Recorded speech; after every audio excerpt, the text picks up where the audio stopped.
Hello good morning friends. வாங்க இன்றைக்கி நம்ம பார்க்குறது ஈவினிங் ஸ்நாக் தாங்க. நம்ம சேனலில் இன்றைக்கி பார்க்குறது ஸ்நாக்ஸ்ன்னு சொல்கிறத விட இது ஹெல்த்தியானதுன்னு சொல்லாங்க. ஆமாங்க, இந்த வடை வந்து நம்ம எதை வச்சு செஞ்சுருக்கோன்னா சொரக்காய் வச்சுங்க.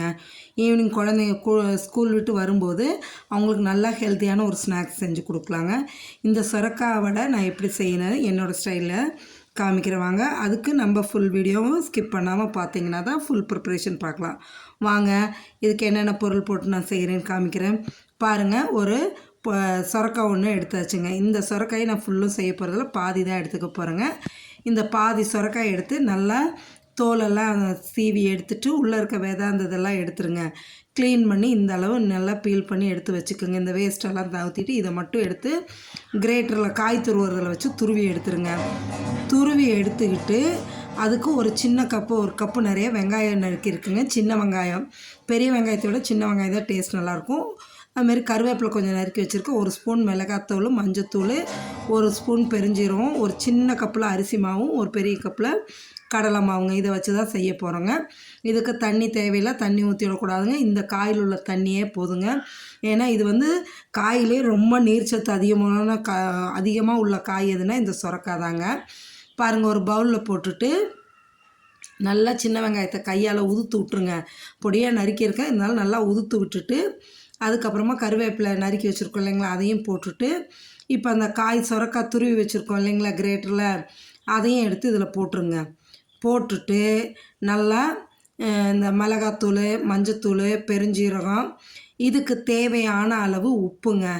நான் வந்து இது ஹிமாலயன் ராக் சால்ட் இருக்கு இல்லைங்களா, அதுதான் சால்ட் எடுத்து வச்சுருக்கேன், போட்டுக்கலாங்க. அரிசி மாவும் கடலை மாவையும் போட்டு நம்ம அப்படியே பிசைஞ்சு எடுக்க வேண்டியது தாங்க. அவ்வளோ சூப்பராக இருக்குங்க இந்த வடை. பாருங்கள், இந்த கடலை மாவையும் போட்டுக்கோங்க, அரிசி மாவையும் போட்டுக்கோங்க. இந்த காயில் உள்ள தண்ணியே போதுங்க, தண்ணி இன்னும் ஊற்றிட வேண்டாங்க. அப்படியே பெசரி எடுத்துடலாங்க. நல்லா அழுத்தி பிசைஞ்சு எடுங்களேன். நல்லா அழுத்தி பிசைஞ்சு எடுக்கும்போது ஈவனாக நல்லா கலந்து வந்துடும். கலந்து வந்ததும் நம்ம என்ன பண்ணலாங்க, இதை பாருங்கள், ஹிமாலயன் ராக் சால்ட் தான் போடுறேங்க. அப்படியே சின்ன சின்னதாக உருண்டையாக உருட்டி வச்சிட்டோம்னா வானலில் எண்ணெய் ஊற்றி காஞ்சதும் சின்ன சின்னதாக தட்டி போட்டு எடுத்துட்டோன்னு வைங்களேன், அவ்வளோ சூப்பராக இருக்குங்க இந்த சொரக்காய் வடை. நல்லா அந்த கன்சிஸ்டன்சி இருந்தால் போதுங்க. கையில் ஒட்டுற மாரி தெரியும், ஒன்றும் பிரச்சனை இல்லை. கொஞ்சோண்டு கையில் தண்ணி தொட்டு கழுவிட்டு தண்ணியை தொட்டு உருண்டை பிடிச்சி வச்சுருங்க முதல்ல.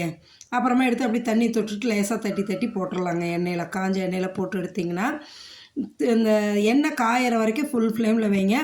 காஞ்சதுக்கப்புறம் மீடியம் ஃப்ளேம் வச்சுருங்க. அப்போ தான் வந்து நல்லா உள்ளாரெலாம் நல்லா வெந்து வரும், நல்லா இருக்குங்க. மேலே நல்லா கிறிஸ்பியாகவும் உள்ளே சாஃப்டாகவும் இருக்குங்க. இந்த சொரக்காயில் பார்த்திங்கன்னா நிறைய பெனிஃபிட்ஸ் இருக்குங்க. மெயினாக ஃபஸ்ட்டு சொன்னோம்னா நீர்ச்சத்து ரொம்ப அதிகமாக உள்ளதுங்க. இதில் வந்து விட்டமின் ஏ இருக்குது, சி இருக்குது, பொட்டாசியம், மக்னீஷியம், கால்சியம் இருக்குது, அயர்ன் இருக்குது, ஃபைபர் இருக்குது. எல்லாமே நல்லதாங்க, நம்ம உடம்புக்கு தேவையானதுங்க. கட்டாயமாக நம்ம வந்து வாரத்தில் 1 நாள் 2 நாள் இந்த சொரக்காய் சாப்பிடும்போது டயபெட்டிக்ஸ் உள்ளவங்க, சுகர் பேஷண்ட்டாக இருக்கிறவங்களுக்கும் ரொம்ப யூஸ்ஃபுல்லுங்க. அந்த பிளட் சுகரை வந்து கரெக்ட் பண்ணிக்கோ. மெயினான இன்னொன்று பார்த்தீங்கன்னா, வெயிட் லாஸ் பண்ணணுன்னு நினைக்கிறவங்க இந்த காய் அடிக்கடி சாப்பிடும்போது நல்லா வெயிட் லாஸ் ஆகுங்க. இந்த மாதிரி பொரித்து எடுத்து வச்சுட்டிங்கன்னு வைங்களேன், அவ்வளோ சூப்பராக இருக்கும் இந்த சொரக்காய் வடைங்க. நீங்களும் செஞ்சு சாப்பிட்டு பார்த்துட்டு எப்படி இருக்குன்னு கமெண்ட் செக்ஷனில் சொல்லுங்கள். மறக்காமல் நம்ம சேனலை சப்ஸ்கிரைப் பண்ணுங்கள், லைக் பண்ணுங்கள், ஷேர் பண்ணுங்கள். ஆல்ரெடி சப்ஸ்கிரைப் பண்ணவங்க உங்கள் ஃப்ரெண்ட்ஸ் அண்ட் ரிலேட்டிவ்ஸ்க்கு ஷேர் பண்ணுங்கள். புதுசாக நம்ம சேனலுக்கு வந்தவங்க சப்ஸ்கிரைப் பண்ணுங்கள். பாருங்கள், இந்த வடை எண்ணெயெல்லாம் அதிகமாக இழுக்காதுங்க.